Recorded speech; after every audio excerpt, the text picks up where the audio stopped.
వాక్యమైన దేవుణ్ణి మనం ఆరాధించే వారిగా మనం ఉండాలని మీకు తెలియజేస్తూ ఉన్నా.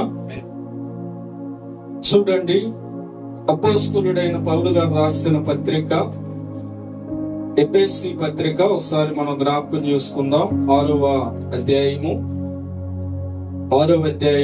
ఒకసారి మనం చూద్దాం. 10వ వచనం, 6వ అధ్యాయం 10వ వచనం చదువుకు. ప్రభు యొక్క మహాశక్తిని బట్టి ఆయన యందు బలవంతులై ఉండుడి. మీరు అపవాది తంత్రములను ఎదిరించుటకు శక్తిమంతులకున్నట్లు దేవుడిచ్చు సర్వాంగ కంశమును ధరించుకొనుడి. ఏలయనగా మనము పోరాడునది శరీరులతో కాదు గాని ప్రధానులతోనూ అధికారులతోనూ ప్రస్తుత అంధకార సంబంధులకు లోకనాథులతోనూ ఆకాశ మండలమందున్న దురాత్మల సమూహములతోనూ పోరాడుతున్నాము. దేవునికి మహిమ కలుగును గాక. మరి దేవుడు మనకిచ్చిన కృపను బట్టి ఈ రోజు మనం వినబోతూ ఉన్న అంశము, దేవుని వాక్యమును ఆత్మ ఖడ్గమును ధరించుకొనుడి. దేవునికి మహిమ కలుగును గాక. ఏ ఖడ్గాన్ని మనం ధరించాలి? దేవుని వాక్యమని ఆత్మ ఖడ్గాన్ని మనము ధరించాలి. దేవుడు మనకు తెలియజేస్తూ ఉన్నాడు. ఇక్కడ అపోస్తలుడైన పౌలు మాటలు తెలియజేస్తూ ఆయన చక్కగా తెలియజేస్తున్న మాటను మనం గమనిస్తూ ఉన్నప్పుడు, దేవుని సన్నిధిలో ఉంటూ ఉన్న మనము దేవుని యొక్క రాజ్యము కొరకైన ఆత్మ సంబంధమైన పోరాటములో ప్రయాణములో మనము పోరాడే దురాత్మ సమూహములతో, ఆ సమూహములతో పోరాడుతూ ఉన్న మనము చేయించాలంటే మనకు ఒకటి అవసరమై ఉన్నది. అది దేవుడిచ్చు ఆత్మ ఖడ్గమై ఉన్నది. ఆమేన్. అంటే దానిని మనము ధరించినప్పుడు అని తెలియబడుతూ ఉన్నది. ఎలా ధరిస్తాం? అనేక సందర్భాలు మనం వింటా ఉన్నాం, అనేక సందర్భాల్లో కూడా మనం చూస్తా ఉన్నాం. దేవుడిచ్చే ఆత్మ ఖడ్గాన్ని ఎలా మనము ధరిస్తాము? అందుకే ఆయన ఏమని తెలియజేస్తూ ఉన్నాడంటే, చదువుకో, ప్రభు యొక్క మహాశక్తిని బట్టి ఆయన యందు బలవంతులై ఉండుడి. ఎవరి యందు మనం బలవంతులుగా ఉండాలి? దేవుని యందు. దేవుని యందు మనం బలవంతులమై ఉండాలి. అంటే ఆయన మహాశక్తిని బట్టి అన్నాడు. దేవుని యొక్క ప్రభావమును బట్టి మనం బలవంతులమై ఉండాలి. చాలా సందర్భాల్లో మనం ఆలోచన చేస్తే మనకు మనం బలవంతులం అనుకుంటాం, మనకు మనమే శక్తివంతులం అనుకుంటాం, మనకు మనమే జ్ఞానము గలవారమని, ఏ విషయంలో కూడా మనము దేనికి తక్కువ వారము కాదు, దేనినైనా చేయించగలిగే సామర్థ్యం మనం కలిగి ఉన్నామని అనుకుంటూ ఉంటాం. అయితే దేవుడు మనకు తెలియజేస్తూ ఉన్నాడు కదా, ప్రభు యొక్క మహాశక్తిని బట్టి ఆయన యందు బలవంతులై ఉండాలి. మనము ఆయన యందు బలవంతులై ఉన్నప్పుడు లోకాన్ని చేస్తాం, లోక పరిస్థితులను చేస్తాం, లోక కార్యాలను చేస్తాం. లోకములో దేనినైతే దేవునికి ఇష్టము కానిదున్నదో దానిని అంతటినీ కూడా జయించుటకు దేవుడు శక్తివంతుడై ఉన్నాడు. అందుకే వాక్యమనే ఆత్మ ఖడ్గమును మనం ధరించాలి. ఆయన ఏమంటూ ఉన్నాడు చూస్తూ ఉన్నాం కదా మనము, మీరు అపవాది తంత్రములను ఎదిరించుటకు శక్తిమంతులగినట్లు దేవుడిచ్చు సర్వాంగ కంశమును ధరించుకొనుడి. దేవుడిచ్చే కంశం ఏంటి? పరిశుద్ధాత్మ నింపుదల. పరిశుద్ధాత్మ నింపుదల. అందుకే ఆత్మ ఖడ్గం అన్నాడు ఆయన. ఆమేన్. ఆత్మ ఖడ్గం అని మాట్లాడి మాటల్లో కొన్ని సంగతులు మీకు నేను ఒక 20 నిమిషాలు లేదా 30 నిమిషాల్లో వీలైనంత వరకు మీకు కొన్ని నేను జ్ఞాపకం చేస్తూ ఉంటాను. అయితే మీరు గమనించినట్లయితే దేవుని యొక్క రాజ్యము కొరకై మనం సిద్ధపరచబడ్డాం. దేని నిమిత్తము? దేవుని వాక్యము నిమిత్తం ఇక్కడ ఉన్నాము. ముఖ్యమైన దేవుడు మనకి ఇచ్చిన వాగ్దానమును మనము స్వతంత్రించుకోవటానికి ఇక్కడ ఉన్నాము. ఆ వాగ్దానము ద్వారా దేవుడు మనకు సిద్ధపరిచిన ఆ రాజ్యములో మనం ఉండాలని ఇక్కడ మనము దేవుని వాక్యము ద్వారా సరి చేయబడుతున్నాం. అందుకే సరి చేయబడుతూ ఉన్న మనము ఏ రీతిగా ఉండాలి అనే విషయాన్ని మనము చూడగలుగుతూ ఉన్నట్లయితే ఆయన అంటూ ఉన్నాడు కదా, ఎవరితో మనం పోరాడుతూ ఉన్నాము అంటే ఆకాశ మండలమందున్న దురాత్మల సమూహముతోనూ పోరాడుతున్నాము అన్నాడు. అవునా? ఈ దురాత్మ సమూహం అంటే ఎవరు? అసలు మన కంటికి కనపడదా? మన కంటికి కనపడేది కాదా? కనపడిద్దా? కిందకు మనం చూద్దాం. అందుచేతను మీరు ఆపత్తిమందు వారిని ఎదురించుటకును సమస్తమును నెరవేర్చిన వారై నిలవబడుటకును శక్తిమంతులకునట్లు దేవుడిచ్చు సర్వాంగ కవచమును ధరించుకొని ఇక్కడ రెండోసారి కూడా పౌలు గారు అంటూ ఉన్నాడు. రెండోసారి కూడా పౌలు గారు ఈ సర్వాంగ కవచముల గురించి ఆయన అంటూ ఉన్న మాటను మనం చూస్తే, దినమందు వారిని ఎదిరించుటకును సమస్తమును నెరవేర్చిన వారై. ఆ వ్యక్తులను లేదా ఆ పరిస్థితులను మనం ఎదిరించాలంటే దానికి ముందుగా మనము సమస్తమును నెరవేర్చిన వారిమై ఉండాలి. మనము సమస్తమును జరిగించే వారిమై ఉండాలి. అంటే దేనిని మనము జయించాలి? దేవుని చిత్తమును, దేవుని ఉద్దేశమును, దేవుడు దేన్ని చేయమన్నాడో దాన్ని చేస్తూ, దేవుడు ఏమి చేయకూడదు అన్నాడో దానిని మనము చేయకుండా ఉండుట. ఇది మనము కలిగి ఉన్నప్పుడు ఏమంటూ ఉన్నాడు ఆయన? అందుకే మనము చూస్తూ ఉంటే నెరవేర్చిన వారే నిలవబడుటకును శక్తిమంతులగినట్లు దేవుడిచ్చు సర్వాంగ కవచమును ధరించుకొనుడి. దేవుడిచ్చు అన్నాడంటే ఏముంది? కింద అడవి ఉంది, రెండుందా అక్కడ అంకె కింద ఏమున్నది? 2 3 దేవుడిచ్చు అనే కాడే ఉన్నది 3. అవునా? కింద ఏమున్నది? దేవుని అని ఉన్నది. అంటే దేవుని యొక్క సన్నిధిలో దేవుడు ఏమిస్తూ ఉన్నాడు? మనకి వాగ్దానం చేయబడిన ఆత్మ చేత మనం ముద్రించబడుతున్నాం. ఎప్పటి వరకు అంటే అంత్య దినముల వరకు, దేవుడి కాడికి మనము చేర్చబడే వరకు ఆత్మ చేత ముద్రించబడిన మనము దేవుని యొక్క ప్రభావము కలిగి, దేవుని యొక్క అధికారము కలిగి, దేవుని యొక్క మార్గములో ఆయన కుమార్తెలమనే హక్కుతో, అధికారముతో మనం వెళ్ళే ప్రతి చోట దేవుని నామ మహిమార్థమైన కార్యముల ద్వారా దేవుని నడిపిస్తూ ఉన్నాడు. వాస్తవేనా? ఆమె చెబుతారా? అందుకే ఇక్కడ మనం చూడగలుగుతూ ఉన్న ఈ మాటను మనము గమనించినట్లయితే ఆయన అంటూ ఉన్నాడు కదా 14లో, ఏలయనగా మీ నడుమునకు సత్యమును దట్టి కట్టుకొని నీతి అను మైమరుపు తొడుగుకొని ఏం చేయాలంట? సత్యమనే దట్టి కట్టుకొని నీతి అను మైమరుపు తొడుక్కొని పాదములకు సమాధాన సువార్త వలనైన సిద్ధ మనస్సును జోడు తొడుగుకొని నిలవబడి. ఏం చేయాలంటే ఇక్కడ మనము దేవుని సన్నిధిలో ఇవన్నీ మనము ఆలోచన చేస్తే ఏది మనలో ఉన్నది, ఏది లేదు. దేనిని మనము కలిగి ఉన్నాము, దేనిని కలిగి లేము. యోహాను సువార్తలో ప్రభువైన యేసుక్రీస్తు మాట చెప్పాడు. ఎలా దీన్ని మనం పొందగలమో, ఎలా దాన్ని మనము చేయించగలమంటే ఒక మాట చెప్పాడు. 6వ అధ్యాయంలో 47 నుంచి 51వ వచ్చిన వరకు మనం చూడగలం. 6వ అధ్యాయం యోహాను సువార్త 47వ వచనం నుండి 51వ వచనం వరకు మనం చూస్తే, విశ్వసించువాడే నిత్య జీవము గలవాడు, జీవాహారమును నేనే. మీ పితరులు అరణ్యములో మన్నాను తినినను. ఏం చేశారంటే వాళ్ళు మన్నాను తినినను చనిపోయి. మొదటిగా యేసుక్రీస్తు ఇక్కడ ఒక మాట పలికాడు, విశ్వసించువాడే నిత్య జీవము గలవాడు. నువ్వు నీ యొక్క విశ్వాసం ఏమై ఉన్నది? నీ యొక్క భక్తి జీవితం ఏమై ఉన్నది?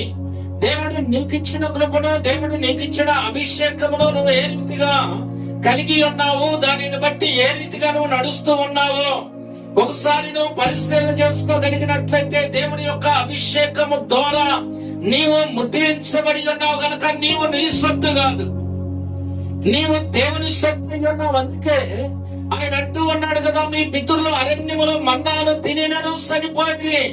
వాళ్ళ విశ్వాసం ఏంటి? వాళ్ళ భక్తి అంటాడా? ఎందుకు చనిపోయారు? విశ్వసించిన వాడే నిత్య జీవము గలవాడు అన్నాడు పైన. అవునా? వెనకొచ్చిన ఏమన్నాడు? ఆహార దినం చనిపోయాడు. మన్నాను తినను ఎవరంట? మన పితరులు మన్నాను తినను చనిపోయారంటే వాళ్ళలో ఏ విశ్వాసం ఉన్నది?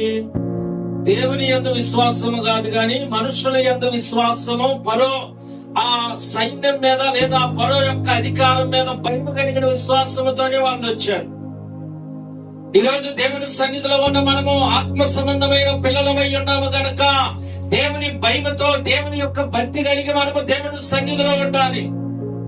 అందుకే ఆయన శరీరం తిని ఆయన రక్తము త్రాగుతూ ఉన్న మనము దేవుడు ఉన్నాడని నువ్వు నమ్మి విశ్వసించే కార్యంలో నువ్వు పాల్గొనాలి. అదే ఆయన చెబుతూ ఉన్నాడు. కిందకు మనం వచ్చినట్లయితే తినవాడు ఏమంటూ ఉన్నాడు?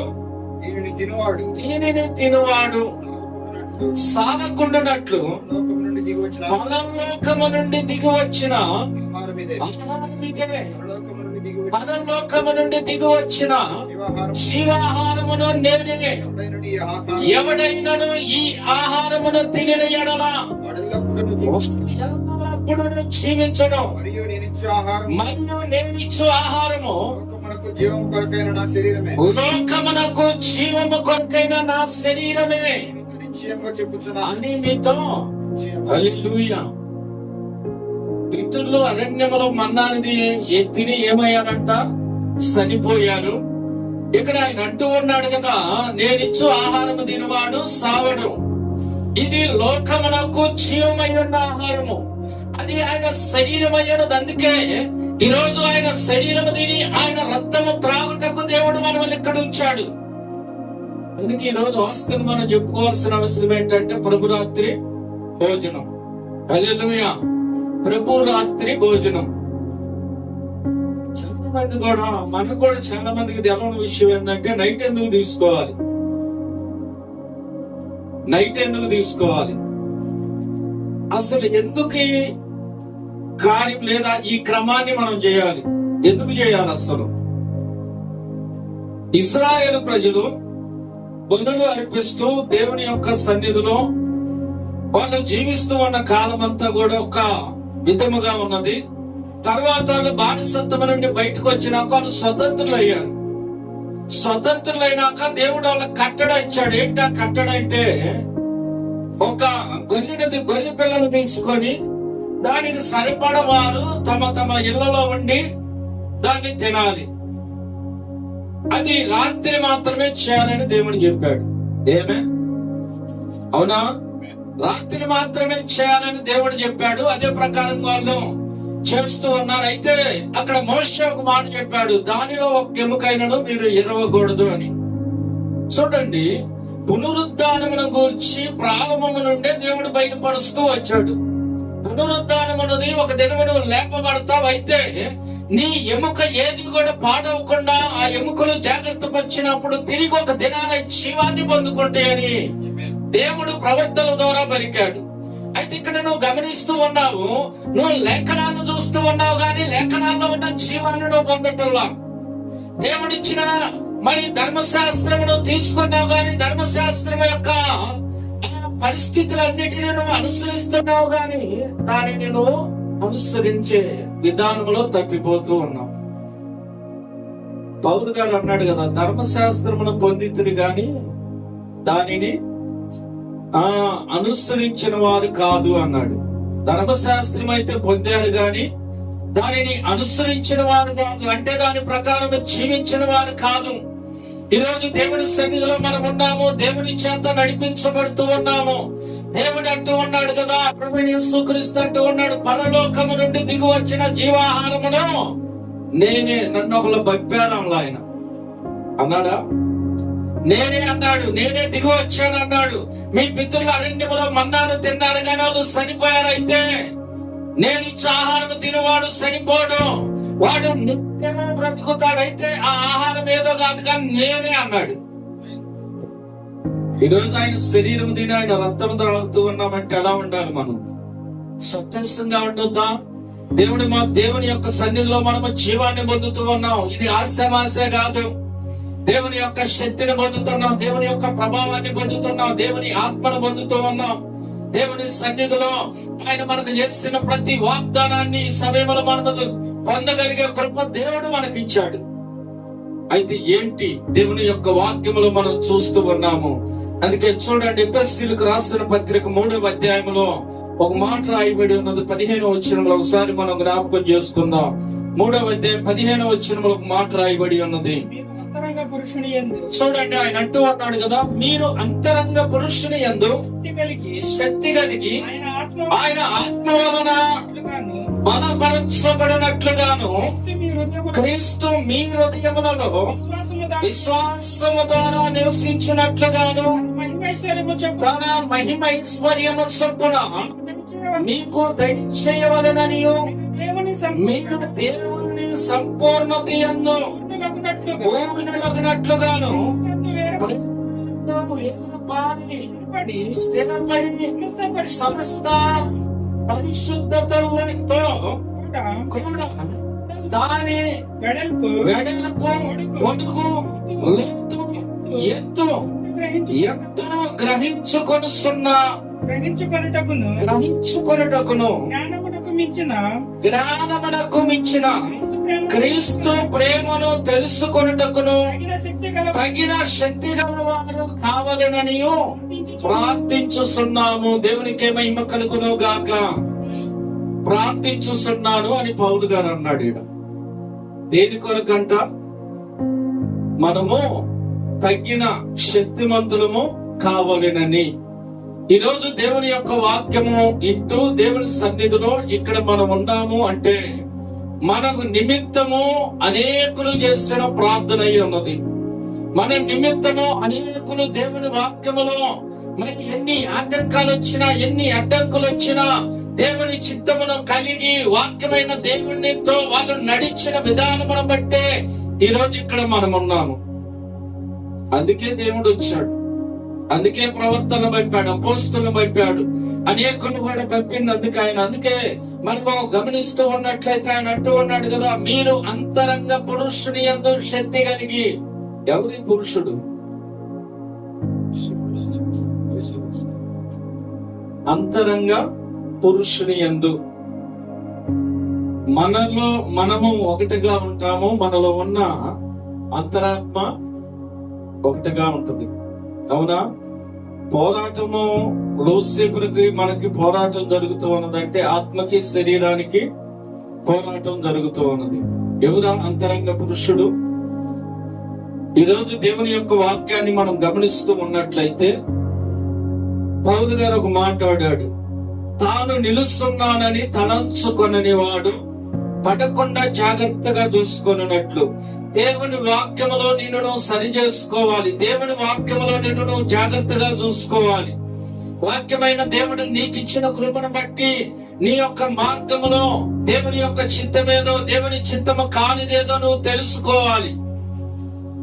అందుకే ఆయన అంటూ ఉన్నాడు కదా, మనము చూస్తూ ఉన్నాము, మీరు అంతరంగ పురుషుని యందు శక్తి కలిగి ఆయన ఆత్మ వలన బలపరచబడినట్లుగాను అన్నాడు.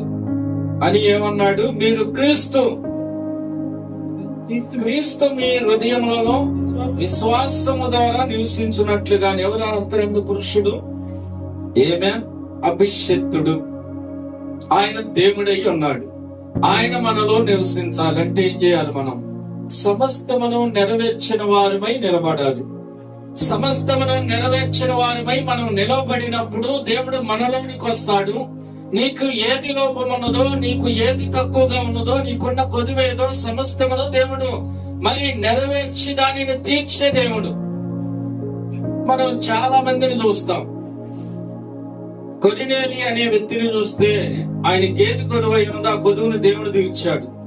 ఆయనకై ఆయన తీర్చబడలేదు. దేవుడు తన దూతను పంపి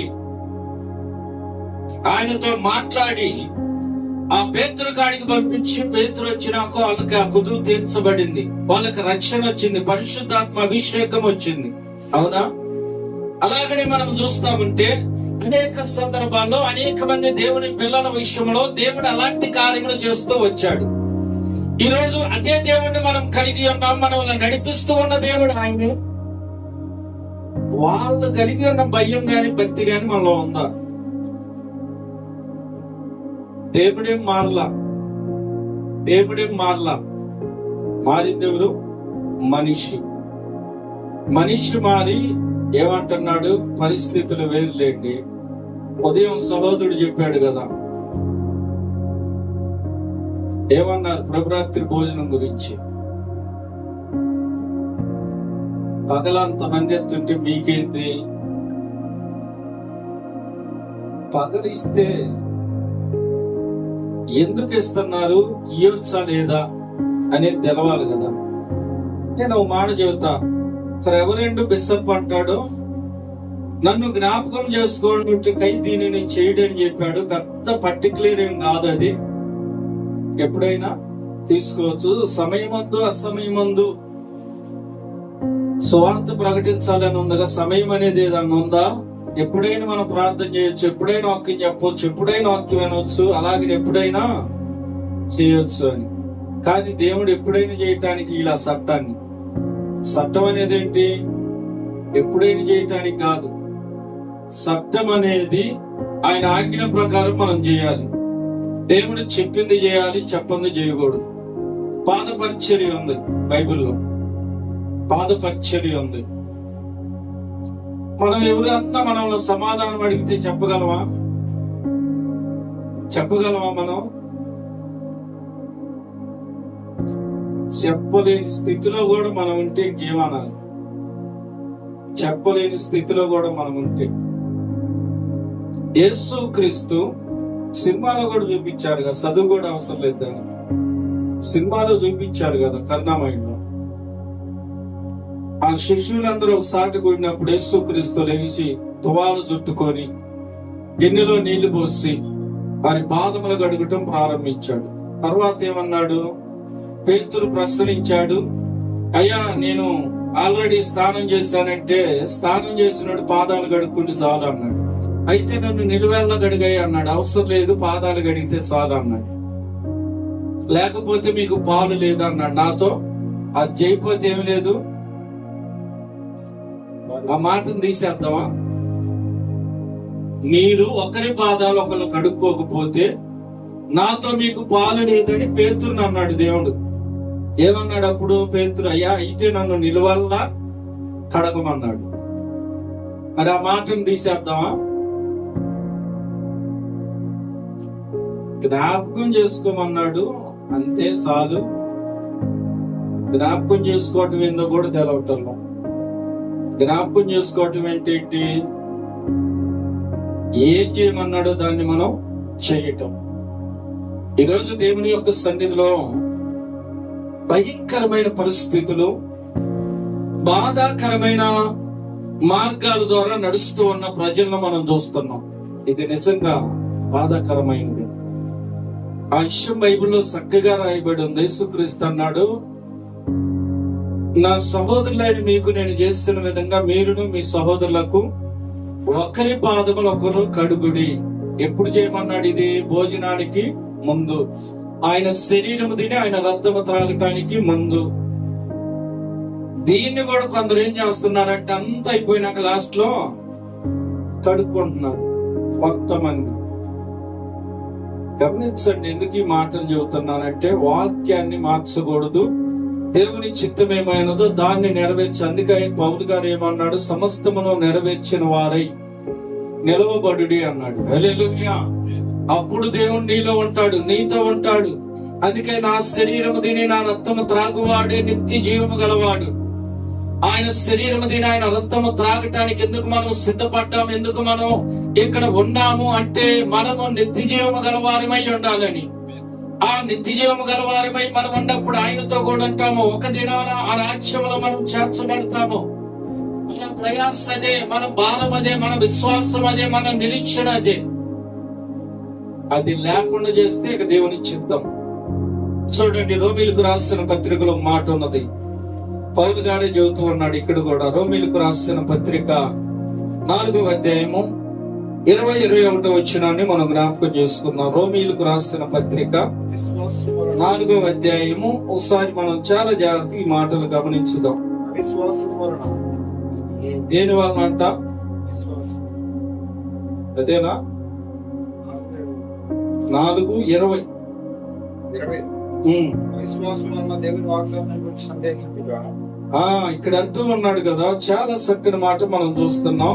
అవిశ్వాసము వలన దేవుని వాగ్దానమును గురించి సందేహింపక దేవుని మహిమపరిచి ఆయన వాగ్దానము చేసిన దానిని నెరవేర్చుటకు సమర్థుడని రూఢిగా విశ్వసించి విశ్వాసము వలన బలమన్నొందుము. ఏమన్నాడు ఇక్కడ పౌలు గారు మాట చెప్పాడు, అవిశ్వాసము వలన దేవుని వాగ్దానమును గురించి సందేహింపక. ఎవరన్నా ఏడాది ఏది మాకు చూపి అంటే ఉందో లేదని భయం ఉంది మనకు కదా. ప్రతి దానికి సమాధానం ఉంది, ప్రతి దానికి దేవుడు సమాధానం ఇచ్చే దేవుడై ఉన్నాడు. హల్లెలూయా. అందుకే ఇక్కడ మనం చూస్తూ ఉన్నట్లయితే పౌలు గారు అంటూ ఉన్నాడు, అవిశ్వాసము వలన దేవుని వాగ్దానమును గురించి సందేహింపక. దేవుడు తన సేవకుడి ద్వారా నీతో మాట్లాడినప్పుడు, హెచ్చరించినప్పుడు, నీ మార్గమును గురించి నీకు దేవుడు బోధ వినిపిస్తూ ఉన్నప్పుడు నీవు అలా ఉన్నావో లేదో గ్రహించి సరిచేయబడి, నిజమే నేను ఇలా లేను, నిజమే ఇలా నేను నడవటం లేదని నిన్ను నువ్వు సిద్ధపరచుకున్నట్లయితే ఏమంటూ అన్నాడు ఆయన కింద వచనములో, దేవుణ్ణి మహిమపరిచి ఆయన వాగ్దానము చేసిన దానిని నెరవేర్చుటకు సమర్థుడని రూఢిగా విశ్వసించి విశ్వాసము వలన బలమునందును దేవునికి మహిమ కలుగును గాక. నువ్వు నమ్మినప్పుడు, నువ్వు విశ్వాసము కలిగి ఉన్నప్పుడు, దానిని రూఢి చేసుకున్నప్పుడు నువ్వేం పొందుతావంటే బలాన్ని. అదే కదా దేవుడు అంటూ ఉన్నది, దేవుడిచ్చు సర్వాంగ కమిషమును నీవు దాంట్లో సమస్తము దాసబడి ఉన్నది. హల్లెలూయా. ఆ సర్వాంగ కంశములో సమస్తము దాసబడి ఉన్నది. అందుకే దేవుడు నీకిచ్చిన కృప, దేవుడు నీకిచ్చిన అభిషేకము, దేవుని యొక్క రాజ్యమును చేరే వరకు నిన్ను ఏమాత్రమును సిగ్గుపరచదు. కొందరు అంటారు కదా, వీళ్ళకి మంచి సాక్ష్యం లేదండి అంటారు. భూమి మీద ఎవరికి మంచి సాక్ష్యం ఉండదు. యేసుక్రీస్తుకుందా? లేదు. అబ్రహామును కూడా నిందించిన వాళ్ళు ఉన్నారు తెలుసా. అబ్రహామును కూడా ఇంకా మనం గమనిస్తూ ఉంటాం. చాలా సందర్భాలు చూస్తూ ఉంటే దేవుని పిల్లలుగా ప్రత్యేకించబడిన వారందరూ నిందించబడిన వారు. దేవుడు మాత్రమే బలా నమ్మకమైన మంచి దాసుడా ఉంది. హల్లెలూయా. దేవుడు మాత్రమే ఆ పేరు పిలిచింది. అందుకే దేవుని యొక్క సన్నిధిలో మొదటి యోహాను రాసిన పత్రికలో యోహాను అక్కడ ఒక మాటను తెలియజేస్తూ ఉన్నాడు. 2వ అధ్యాయం 14వ వచనాన్ని మనం చూస్తే త్వరగా మీకు ఈ మాటలో జ్ఞాపకం చేసి నేను ముగిస్తా. చూడండి ఏమంటూ ఉన్నాడు ఇక్కడ. మొదటి యోహాను రాసిన పత్రిక 2వ అధ్యాయంలో 14వ వచనం, చిన్న పిల్లలారా ఎవరినంట? ఇక్కడ చూడండి, చిన్న పిల్లలారా మీరు తండ్రిని ఎరిగి ఉన్నారు గనుక మీకు రాయుచున్నాను. తండ్రులారా మీరు ఆది నుండి ఉన్నవారిని ఎరిగి ఉన్నారు గనుక మీకు రాయిస్తున్నాను. యవనస్తులారా మీరు బలవంతులు, దేవుని వాక్యము మీ యందు నిలుచుచున్నది. మీరు దుష్టిని జయించి ఉన్నారు గనుక మీకు రాయిస్తున్నాను. ఏమన్నాడు ఇక్కడ? ఏమన్నాడు యోహాను? ఈ పత్రిక రాస్తూ చిన్న పిల్లలారా మీరు తండ్రిని ఎరిగి ఉన్నారు గనుక మీకు రాయిస్తున్నాను అన్నాడు. ఎవరికంట? ఎరిగిన వాళ్ళక, ఎరగిన వాళ్ళక? ఎరిగిన వాళ్ళకి. ఎలా ఎరిగి ఉన్నారు వీళ్ళు? మీరు తండ్రిని ఎరిగి ఉన్నారు గనుక మీకు రాయిస్తున్నాను అన్నాడు. అలాగనే తండ్రులు కూడా రాస్తూ ఉన్నాడు. తండ్రులారా మీరు ఆది నుండి ఉన్న వాడిని ఎరిగి ఉన్నారు గనుక మీకు రాయిస్తున్నాను అన్నాడు. ఆది నుండి ఉన్నవాడిని ఎరిగి ఉన్నారు అంటే ఎవరు? తండ్రులు. చిన్నపిల్లలేమో ఎవరిని ఎరిగి ఉన్నారు? చిన్నపిల్లలేమో తండ్రిని ఎరిగి ఉన్నారు. తండ్రులేమో ఆది నుండి ఉన్నవాడిని ఎరిగి ఉన్నారు. వీళ్ళిద్దరు ఎవరిని ఎరిగి ఉన్నారు?